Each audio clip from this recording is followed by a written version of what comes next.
Boa noite, pessoal. Boa noite. Tudo bem? Sejam bem-vindos a mais uma noite de aprendizado aqui no nosso lar do Guiomar. Antes de começar a palestra, eu gostaria de dar alguns recados para vocês. Então, a primeira coisa, eu gostaria de pedir que todos desliguem os telefones celulares ou coloquem no modo vibra, para não atrapalhar a palestra, para não atrapalhar a concentração dos nossos amigos. Evitar também conversas paralelas, né? Para não atrapalhar o nosso palestrante. Após a palestra, eu gostaria de pedir que todos mantenham-se sentados e quem gostaria de tomar o passe magnético, nós vamos chamar, né? O responsável chama pela fileira e a pessoa entra aqui para tomar o passe, tudo bem? Só aguardar no lugar. Ali atrás, está com a Carla, na verdade, eu acho, está com o Igor. Nós temos 2 cadernos que é de intenções, um para encarnados, outro para desencarnados. Então, quem quiser também pode ficar à vontade, colocar o nome lá. Nós temos também a nossa biblioteca. Devagarzinho ela está crescendo, tá? Então quem quiser pode pegar um livro, levar para casa, quiser emprestar para alguém, pode ficar à vontade, não tem nenhum tipo de controle. E quem tiver livro lá em casa também para doar, a gente aceita também, tá? Às quartas-feiras nós abrimos ao público também, né? Amanhã a gente faz um atendimento mais direcionado, atendimento mais de cura, tá? Então todos estão convidados também a participar. Domingos estamos abrindo, Carlinha? Domingos de manhã, a Carla que coordena, ela vem aqui de manhã, ela fica aqui com as crianças. Normalmente a gente atende mais crianças aos domingos, aí ela faz algumas atividades, não é evangelização, é mais uma atividade, uma conversa, tá bom? Bom, nós temos também, uma vez ao mês, nós fazemos um café comunitário e também um sopão ou um macarrão. O café comunitário acontece todo primeiro domingo de cada mês. E o sopão ou macarrão acontece no terceiro domingo, terceiro sábado. Então nós pedimos, né, para quem puder doar leite, café ou uns mantimentos para a gente fazer essa doação, que nós preparamos e nós vamos distribuir aos moradores em situação de rua, tá bom? Bom, antes de eu chamar o nosso palestrante, eu gostaria de ler uma mensagem. Eu vou escolher esse livro aqui, que é Notícias de Fraternidade, tá? Então Vale sempre a pena. Vale a pena sacrificar-se se o sacrifício fizer brotar na alma do companheiro o interesse pelo bem e o amor de Jesus. Vale a pena estimular a paz, principalmente nos corações dos familiares, que depende momentaneamente de nós para a própria manutenção. Por um dia feliz, vale a pena perder o ônibus, se proporcionarmos ao companheiro ao lado momentos de alegria e descontração, no diálogo sadio e amigo. Por um dia feliz, vale a pena ser amigo, mesmo que esses companheiros ainda não compreendam o nosso modo de ser. Com o tempo, aprenderão a reconhecer o amor que está em nós. Por um dia feliz, vale a pena chorar, se as nossas lágrimas lavarem a dor, afastando as escuras nuvens de tristeza, fazendo nascer o sol da compreensão em Deus. Por um dia feliz, vale a pena repetir o mesmo trajeto, quantas vezes forem necessárias, se soubermos compartilhar com os companheiros a paisagem que a natureza nos oferece. Por um dia feliz, vale a pena muito mais. Bom, depois dessa mensagem bonita, gostaria de chamar o nosso palestrante de hoje, o Arthur Valadares. Acho que alguns já conhecem. O Arthur Começou lá no Obreiro, No né? Obreiro. E é um prazer tê-lo aqui na nossa casa, viu, Arthur? Obrigado. Fica à vontade. Obrigado, meu amigo. Bom, boa noite então para todos. Boa noite. Que Jesus, nosso Mestre, abençoe e envolva a todos nós que aqui estamos nos dois planos da vida. É para mim uma alegria estar aqui pela primeira vez, esperando trazer algumas reflexões que possam ser úteis aos que aqui estamos, para que sigamos vida fora, sempre com mais inspiração, com mais força, com mais resiliência ante os deveres que nos cabem e que a doutrina espírita vai nos descortinando. E como temática para a nossa reflexão nessa noite, aproveitando a ocasião da época do ano, muitas vezes somos chamados ou como que impelidos a refletir sobre a cena do Natal, sobre o acontecimento em torno da vinda de Jesus a este mundo. Cena esta inolvidável que vem sendo recapitulada, relembrada ano a ano há mais de 2000 anos. E há um motivo naturalmente para isso. Não é simplesmente um fato histórico o que nós temos ali. Cada acontecimento em torno de Jesus está repleto de simbolismo, está repleto de uma mensagem libertadora, esclarecedora, que desde que a saibamos encontrar e acessar, certamente há de nos servir ainda hoje, passados mais de 2000 anos daquela noite inesquecível. E é esse o nosso intuito, então, recordando uma mensagem muito interessante do espírito Irmão X, Humberto de Campos, por meio do Chico Xavier, em que ele reflete sobre o simbolismo do Natal. Mensagem essa que está no livro Pontos e Contos, capítulo de número 37. Também se encontra no livro Antologia Mediúnica do Natal, que é uma compilação de mensagens sobre o tema do Natal a partir da psicografia de Chico Xavier. Então, mensagens de Meimei, de Emmanuel, Irmão X, André Luiz, os poetas. Então, um livro bem interessante para a gente ler, relembrar nessa época do ano. Então, essa mensagem chamada Natal Simbólico, ela é muito interessante. Eu me lembro a primeira vez que ali fiquei encantado com a beleza com que Humberto Campos, na verdade, sendo ali como que um emissário de um benfeitor no mundo espiritual, ele ouvia esse benfeitor falar sobre o Natal lá no mundo espiritual e traz para nós essa mensagem, compartilha essa reflexão, mostrando como que cada acontecimento, cada fato ali, naquele contexto do nascimento de Jesus, ou um pouco antes, um pouco depois, cada fato encontra uma significação profunda. Ele começa, por exemplo, tratando do simples fato de o nascimento de Jesus ter se dado num período de recenseamento. Parece apenas um acontecimento histórico, no entanto, há uma significação profunda. O Cristo encontrará espaço para nascer em nós quando nós também estamos passando por um recenseamento.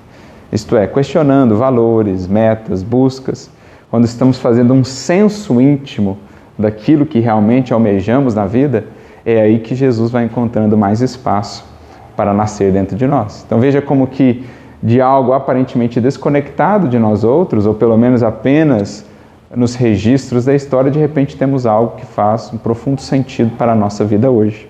Se não fizermos o recenseamento constante pelas vias do estudo, pelas vias da reflexão íntima, Jesus encontrará muito pouco espaço ou possibilidade de nascer dentro de nós. E assim ele segue falando sobre uma série de outros fatos, até que então o benfeitor encerra as suas considerações dizendo: olha, como podemos ver, o Evangelho de Jesus não é um livro para os museus, mas, antes de mais nada, um roteiro palpitante de vida. Não é o livro a ficar estanque na estante ou aberto lá sobre a mesa. Temos ali um roteiro palpitante, porque vivo, dinâmico para a nossa vida hoje. Sendo o Cristo guia e modelo, como a doutrina espírita nos apresenta, é imprescindível saibamos então conectar as suas lições imorredouras ao nosso viver de hoje, de agora, seja onde estivermos. Do lar ao ambiente da casa espírita, da rua ao ambiente do nosso trabalho profissional, em todos os locais somos convidados a expressar o Cristo, a partir da maneira pela qual agimos, a partir da conduta que adotamos. Então é sobre esse roteiro palpitante de vida que nós vamos buscar refletir. E especialmente em torno de algumas figuras que passaram, digamos, à tradição cristã, aos séculos posteriores, como figuras interessantes envolvendo ali o nascimento de Jesus. Figuras essas que são mencionadas apenas no Evangelho de Mateus.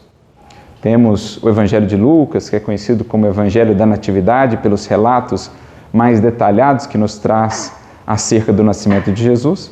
Afinal de contas, a principal fonte de Lucas foi justamente Maria, a mãe de Jesus, por isso o Evangelho de Lucas tem tantos detalhes a mais. No entanto, no Evangelho de Lucas não há menção a essas personagens. Somente Mateus faz questão de mencioná-las. E aí, em torno delas, foram surgindo uma série de outras informações, digamos assim, que não estão propriamente no texto, sobre as quais precisaremos refletir. E também refletir, buscando entender essa mensagem mais profunda, a respeito daquilo que de fato está no texto, lá no registro de Mateus, no capítulo 2 do Evangelho de Mateus. Alguns talvez já saibam quais são as personagens sobre as quais falamos, mas tratamos aqui daqueles personagens, daquelas figuras que ficaram conhecidas como os reis magos. E o que de fato está dito e o que não está dito no texto? É interessante fazermos essa análise, porque às vezes a gente vai replicando certas informações sem que de fato tenhamos nos detido no que ali está. É claro que essas informações adicionais também foram como que sendo transmitidas pela tradição cristã ao longo dos tempos, à medida que os tempos foram passando, foram sendo como que incorporadas a essas tradições. Mas vamos lá, alguns pontos sobre os quais geralmente nós conversamos quando se trata dos reis magos. Primeiro, eram eles reis? Eram eles magos? Qual é o termo de fato que está ali fazendo uma referência a esses indivíduos? Outro ponto, quantos eram os reis magos? Se a gente vai lá no capítulo 2 do Evangelho de Mateus, em nenhum momento nós veremos a menção a 3 indivíduos. Então, a questão do número também é um outro ponto que nos cabe refletir. E mais, os nomes. Estão lá mencionados os nomes, geralmente? Né? Os nomes que associamos a essas figuras são os nomes de Baltazar, Melquior e Gaspar. Embora ao longo da história, na Idade Média, tenhamos visto algumas outras proposições de nomes, mas geralmente se associa esses 3 nomes a essas figuras. Mas de onde vêm então essas informações? Vamos fazer aqui uma análise, limpando aí a informação que chegou até nós, para a gente se deter então naquilo que de fato está lá e tentarmos extrair a mensagem que mais nos importa. Então, de onde vem, por exemplo, a ideia de que eles seriam reis, ou qual a expressão que faz referência a eles propriamente? A palavra que se encontra ali, lembrando que os evangelhos foram escritos no grego koiné, que era o grego da época, digamos assim, um grego mais universal, um grego mais popular, mas a palavra que é utilizada para fazer referência a eles é uma palavra de origem persa, que foi, digamos, incorporada ali, e é a palavra, no plural, magi, que vem de magos, que é uma palavra de origem persa, que naquele contexto, até em séculos anteriores, ali da época, por exemplo, do Império Aquemênida, da época de Zoroastro, essa palavra fazia uma referência aos sacerdotes do zoroastrismo, também conhecidos, denominados, por exemplo, por Estrabão, né, que foi um escritor da antiguidade, os denominava como adoradores do fogo, ou mantenedores do fogo, porque nos seus ritualismos que eles exerciam lá na sua religião, eles tinham muitos desses rituais envolvendo o fogo, também o elemento da água e tal, de modo que eles eram conhecidos como esses adoradores do fogo. O que em si já é uma informação interessante, se pudermos acessar o seu simbolismo, porque ao longo da antiguidade, em muitas tradições espirituais, o elemento do fogo esteve associado ao Espírito. Por exemplo, na própria tradição cristã, o que temos no Pentecostes? As línguas de fogo. O que a doutrina espírita vai nos falar a respeito? Senão que eram os Espíritos ali se manifestando na forma daquelas línguas de fogo. Então o elemento do fogo esteve associado muito ao elemento espiritual, até por conta da sua, digamos assim, natureza. Diferente da matéria bruta e densa, o fogo é algo mais diáfano, é algo menos palpável, digamos assim. De modo que a gente já começa a entender que talvez essa palavra, magi, né, os magos, fizesse referência, na verdade, a espíritos com conhecimentos mais profundos acerca das questões espirituais. Como sabemos, existiam. Se a gente vai ao fantástico livro de Leon Denis, Depois da Morte, capítulo 1, quando ele trata da doutrina secreta, ele fala dessa doutrina que perpassou muitas tradições espirituais na antiguidade, doutrina essa que possuía os seus iniciados, que eram aqueles que tinham informações mais profundas que eram vedadas ao povo, à multidão. Então nós tínhamos naqueles tempos os círculos esotéricos com S e o esoterismo com X. O esotérico é aquilo que era mais interno, ficava adstrito ao círculo dos iniciáticos. Se a gente vai ao Egito, por exemplo, esses círculos de iniciáticos eram já em si mesmos monoteístas, ao passo que para o povo tinha a transmissão ali do politeísmo. Então, em várias tradições nós vamos ter esses chamados iniciados que tinham interações com o mundo espiritual já naqueles tempos. Aos tempos de Jesus, também vamos encontrar alguns grupos que já tinham essa interação mais ampla, digamos assim, com o mundo espiritual. Por exemplo, os próprios essênios, em alguns casos, né? Tem um livro muito interessante, psicografado por Eurípides Barçanufo, chamado A Grande Espera, em que ele fala um pouco dos essênios, do contato deles com o Cristo. Não que o Cristo tenha aprendido com eles, pelo contrário, desde jovem o Cristo foi ensiná-los, mas a gente vê como que eles já tinham uma compreensão da vinda de Jesus antes mesmo dele chegar, já o esperavam. Por quê? Porque tinham esse intercâmbio com o mundo espiritual. Algo similar a esses ditos magos, que lá de onde vinham, não sabemos exatamente de onde vieram, é apenas mencionado que vieram do Oriente. A tradição posterior é que disse que um veio lá da Babilônia, o outro veio da Síria, enfim, agora eu não me lembro exatamente os locais, um da Pérsia, mas o texto diz apenas que eles vieram do Oriente. Então a gente já começa a entender melhor o contexto do ponto de vista espírita, esclarecendo aí as coisas, as camadas humanas que a gente vai colocando.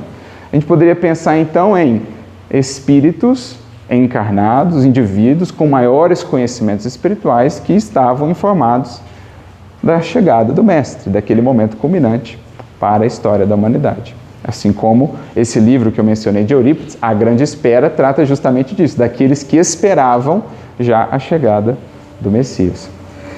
E por que reis? O reis não está no texto. Foi uma adição, digamos assim, posterior, né? Alguns pais da igreja ali já começam a trazer essa ideia de que seriam reis. Depois, na Idade Média, ela foi sendo mais incorporada. Mas alguns estudiosos dirão que talvez ela derive do Salmo 72, que menciona que reis de outras nações viriam se prostrar ante o rei de todos os reis, ante o Messias. Então talvez daí a associação entre magos e reis. O 3, por que do 3? Se não há menção numérica, não há menção numérica explícita pelo menos, mas há ali uma menção numérica que, digamos, por associação, por interpolação, foi associada ao número desses indivíduos. O que é mencionado como sendo 3? Os presentes. Nós temos 3 presentes que foram ofertados: ouro, incenso e mirra. Do fato de termos 3 presentes, imaginou-se então que seriam 3 reis magos ou 3 magos. Mas em verdade poderiam ser 10 que ofertaram 3 presentes, poderiam ter sido 20, enfim. Então o 3 deriva disso, não está lá propriamente no texto que eram 3 magos. E quanto aos nomes, nós já mencionamos, também não estão ali citados, é uma adição posterior, especialmente ali a partir do século VIII em diante. Alguns escritores cristãos começaram a fazer ou a traçar o perfil desses ditos reis magos, dizendo de onde vinham, nomes, etc. Mas essa é a informação que está ali para nós. O fato de que vieram esses sábios, digamos assim, esses homens, nem a informação propriamente que seriam homens está ali, né? Mas que vieram esses indivíduos do Oriente quando do nascimento de Jesus, já sabendo que ele estaria ali, e trouxeram então os seus presentes. Feito esse esclarecimento sobre o contexto, sobre a informação, vamos nos deter aqui mais propriamente no que nos interessa, no que está de fato lá, os presentes. O porquê dessa oferta dos presentes e qual a mensagem por detrás desses presentes. Já que, como foi dito lá e foi nos trazido por irmão X, Humberto de Campos, cada gesto, cada acontecimento em torno da figura de Jesus tem uma significação profunda, o que representariam então esses presentes ofertados por aqueles indivíduos que, pelo menos em tese, dentro da concepção que nós traçamos aqui, teriam um conhecimento mais profundo acerca das questões espirituais, a ponto inclusive de saberem quem era aquele espírito que chegava e que estava ali oculto naquela simples criancinha, a magnitude daquele espírito que ali estava. E os presentes lá mencionados são, portanto, ouro, incenso e mirra. E aí nós vamos nos deter aqui um pouquinho sobre a significação de cada um deles, naturalmente tentando trazer isso para o âmbito agora da nossa vida. Porque quando pensamos no Natal, ou mais propriamente na vinda de Jesus, é preciso entendermos isso, que a vinda dele foi em si o grande e o maior de todos os presentes de Deus à humanidade terrestre. E se assim ele se ofertou, se Deus nos presenteou com tamanha dádiva, é preciso de nossa parte exista a retribuição. Então agora nós nos figuraremos ali na condição daqueles magos a ofertarmos presentes para Jesus. Esses 3 presentes, na verdade, são posturas, são compreensões, são reconhecimentos que deveremos ter em relação a Jesus ou em relação ao presente que nos foi ofertado. E aí cada um deles vai ter uma significação. Começando pelo primeiro que está ali mencionado, que é o próprio ouro. O ouro, no contexto das Escrituras, ele sempre estava associado, muitas das vezes estava associado à questão da realeza. De modo que a oferta do ouro àquele infante, aquele bebê que ele estava, ao mestre, é de certo modo um reconhecimento da parte daqueles magos acerca da realeza de Jesus. Digamos, da governança de Jesus. Não só neste mundo como um todo, mas principalmente da governança do Cristo dentro de nós. De modo que, quando pensamos no gesto de ofertar o ouro ao Cristo, deveremos entender esse gesto nos seguintes termos. O que de mais valioso tem o Espírito a ofertar? O que é o ouro do Espírito, senão um sentimento?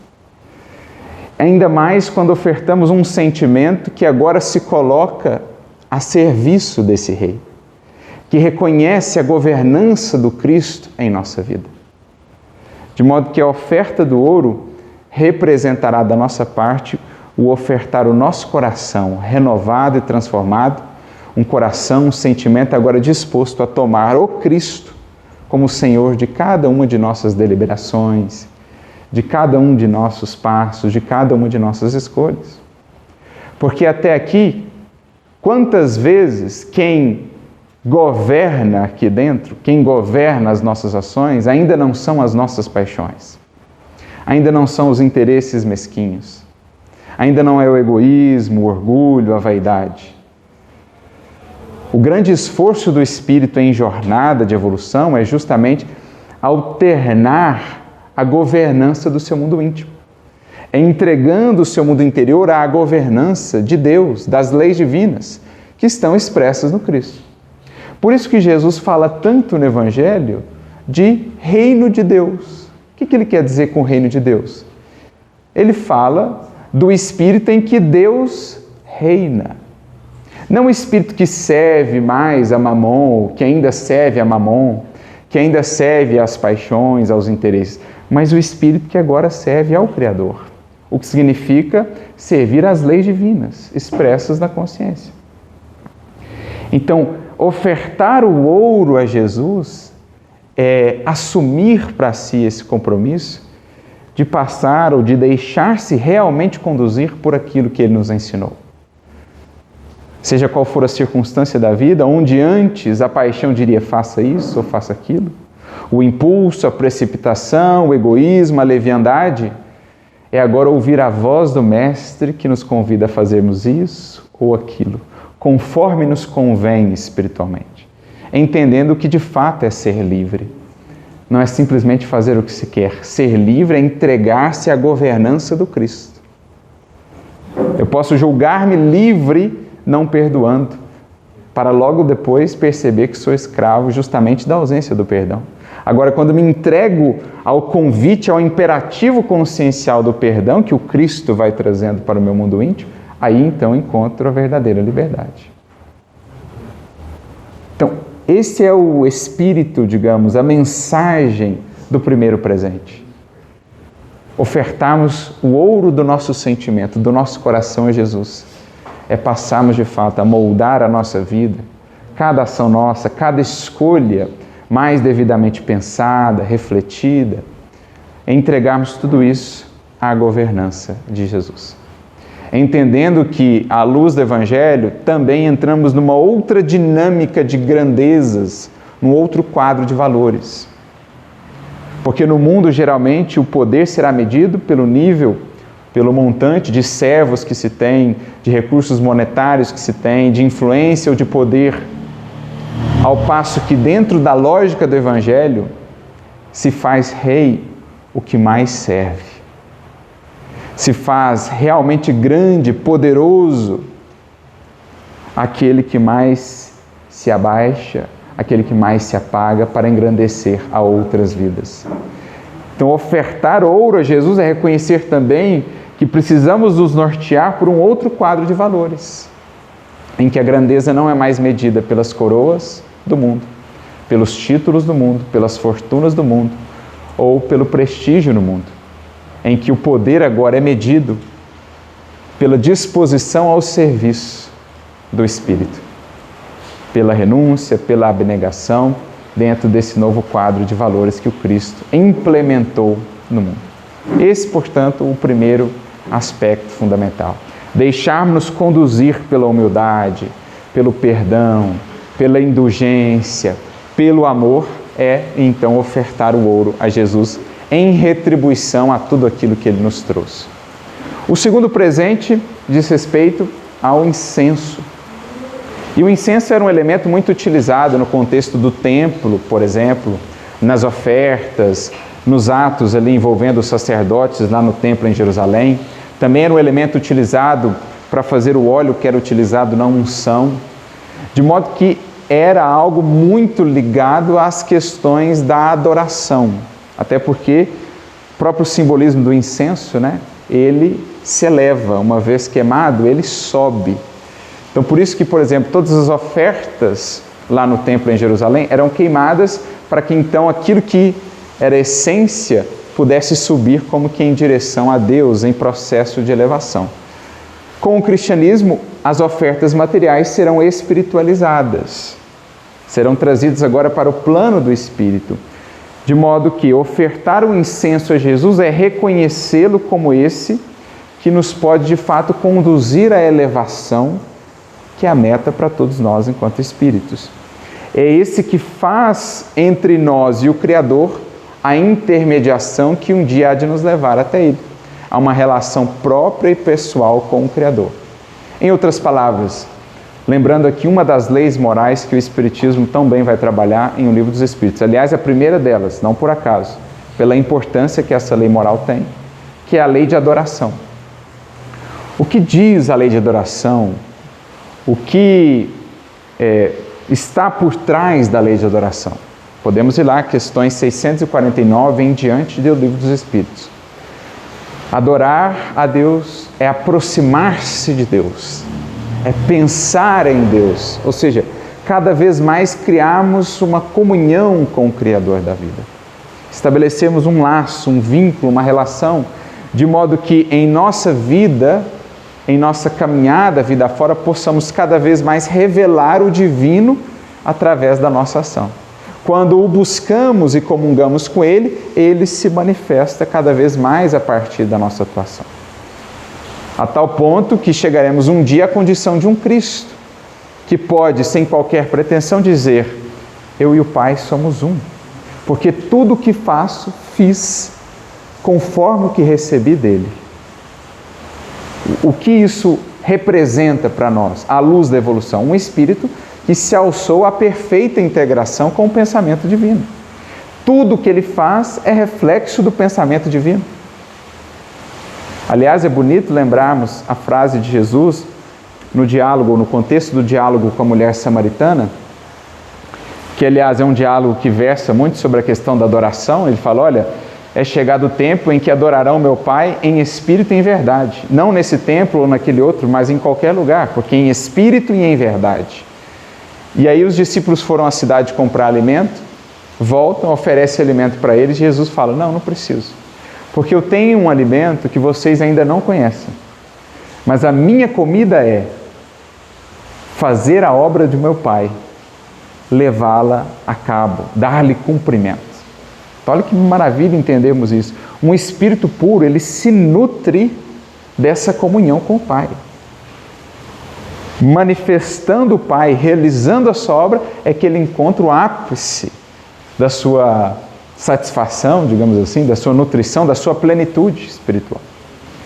Então, o incenso ali representa isso, reconhecermos no Cristo aquele que nos pode levar à relação mais fundamental de todas, que é a nossa para com o próprio Criador, da criatura para com o Criador. Mas uma relação que seja pautada na lei divina, na lucidez, no que de fato é essa lei de adoração, porque por muitos séculos temos entendido que adorar a Deus é simplesmente comparecer a esse ou aquele templo, cumprir essa ou aquela ritualística de natureza exterior, esquecendo-nos da elevação do próprio ser. É como se ali estivesse sendo dito: olha, a melhor maneira que você tem de honrar ao Criador, de, entre aspas, incensá-lo, isto é, adorá-lo, é elevando-se também, seguindo com Cristo por esses caminhos de elevação de pensamentos, elevação de sentimentos, que deverão ser depois traduzidos na elevação do próprio mundo, da própria vida ao nosso redor. Aquele que se eleva em comunhão com o mais alto, depois desce em serviço para elevar também o mundo e as vidas ao seu redor. Aliás, essa é uma dinâmica muito presente no Evangelho. Jesus sobe no monte, depois desce. Essa é a dinâmica da vida. A gente sobe aprendendo, a gente sobe orando, a gente sobe estudando, a gente sobe buscando a inspiração e depois desce em serviço para elevar os demais. Até aquele momento em que os discípulos sobem com Jesus ao Monte Tabor. Lá eles veem, a visita de Moisés, a visita de Elias, Jesus transfigurado, ficam encantados e aí não queriam descer mais. Queriam ficar ali, construir uma tenda e ficar só lá em cima. Jesus fala: não, é preciso desçamos. A gente sobe na comunhão com Deus para descermos em serviço, manifestando a presença divina no mundo. Esse é o segundo presente. E, finalmente, o terceiro, a mirra, que era dos elementos ali o mais amargo. A mirra, que tinha propriedades medicinais, era usada para esses fins. Também era utilizada pelas suas características de conservação para o sepultamento, por exemplo, para o embalsamento, para embalsamar, corpos e tudo mais. No próprio sepultamento de Jesus, a mirra foi utilizada. Então, a mirra, ela traz, digamos assim, dois aspectos para nós sobre os quais nos vale lícito refletir ou interessante refletir. Primeiro, o aspecto medicinal. Então, ofertar a mirra para Jesus é reconhecê-lo como um grande médico, que de fato tem os meios, os recursos para nos curar, nos levar por caminhos efetivos e definitivos de cura, embora muitas vezes o medicamento seja amargo. O Evangelho, ele a princípio é doce. Me lembro daquela passagem no livro de Apocalipse, em que João recebe um livrinho do anjo, ele ingere o livrinho do anjo, o livrinho ali é um símbolo da mensagem do Cristo, do Evangelho, e a princípio, na boca, o livrinho era muito doce, doce como mel, mas depois no ventre, ele era amargo, a expressar o que o Evangelho faz conosco. Num contato superficial com o Evangelho, há sempre muito encantamento. Ai, Jesus é maravilhoso, as lágrimas, isso é parte do processo. De fato, Jesus é maravilhoso, é fascinante, é encantador, é sublime. No entanto, se a gente se detém só nessa camada, corremos um grande risco de não alcançarmos o cerne do Evangelho, que é quando ele desce ao estômago e é de fato digerido. Quando o Evangelho começa a nos falar, portanto, de renúncia, de sacrifício, de disciplina, de desprendimento, ou seja, vencer antigos hábitos aos quais estamos ainda tão arraigados e que são as causas de nossas enfermidades psíquicas e espirituais. É aí que o Evangelho vai alcançando propriamente a sua característica curativa. É preciso ir fundo no Evangelho, portanto, para entender isso. Ofertar a mirra ali a Jesus é, portanto, reconhecer o papel benéfico desse amargor que o Evangelho traz à nossa vida, os desafios que a mensagem do Cristo propõe. Porque uma consciência mais esclarecida para o Evangelho é uma consciência que há de nos cobrar mais em termos de responsabilidade quanto ao que temos feito, a partir do que foi aprendido. E quanto mais sabemos e menos fazemos, mais incômodo se torna conviver com a nossa consciência. É amargo conhecer o Evangelho e não vivê-lo. Vai se tornando cada vez mais amargo. Mas está aí o processo. Reconhecer isso já é em si um passo de consciência, de libertação. Porque em pior condição estão aqueles que sequer sentem o amargo, ou seja, sequer reconhecem a necessidade de mudança, sequer reconhecem-se como enfermos. Por isso Jesus disse também na condição de grande médico das almas, olha, eu vim não para os sãos, mas para os enfermos. Quando ele era criticado duramente pelos fariseus pelo fato de sentar-se, fazer as refeições com publicanos e pecadores, é que ele trazia essa resposta, eu vim para os enfermos e não para os sãos. Com isso, ele queria dizer que os fariseus eram sãos? Ou simplesmente que, infelizmente, eles ainda não haviam se reconhecido como enfermos, ao passo que os publicanos e os pecadores, pelo menos, já se reconheciam como enfermos. Já sentiam o amargor do arrependimento e com isso queriam se curar, se aproximar do médico.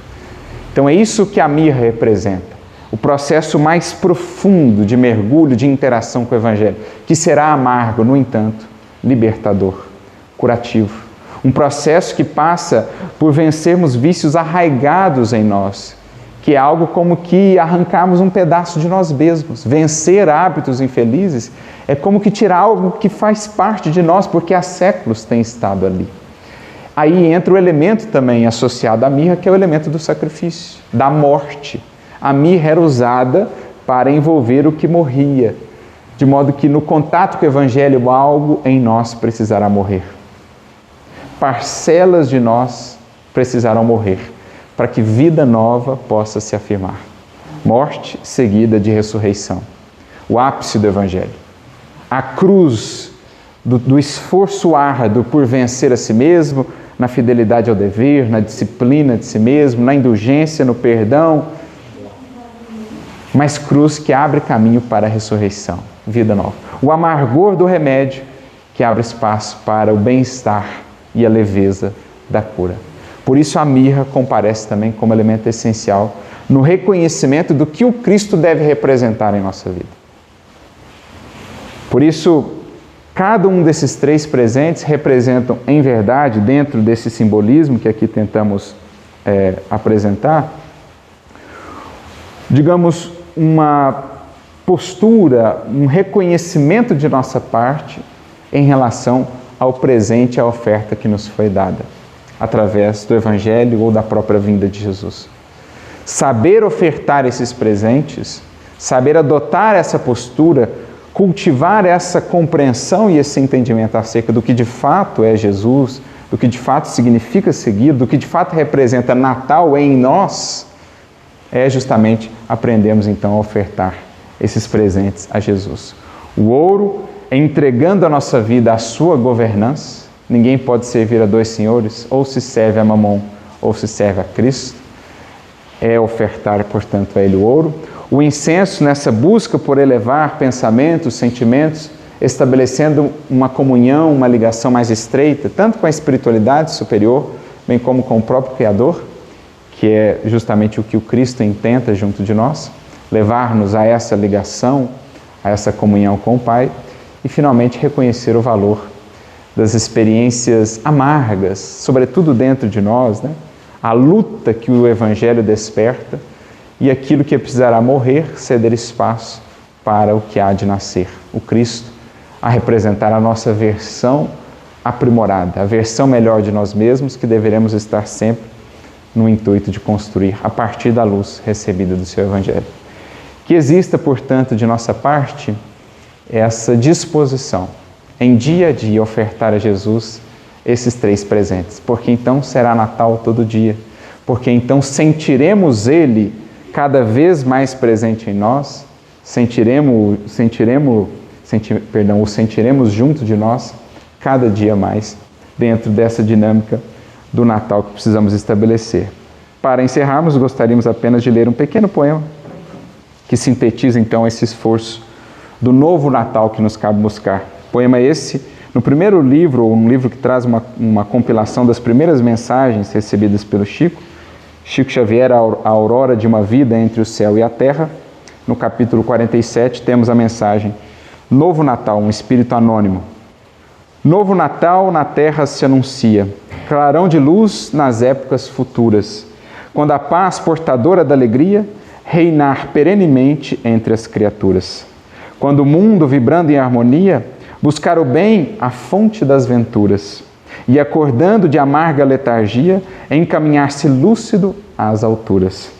Quando o amor em auroras promissoras, iluminar as almas sofredoras, desviando-as da dor, da imperfeição.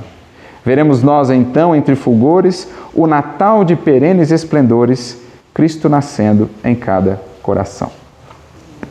E com esse poema, então, vamos passar a nossa prece de encerramento.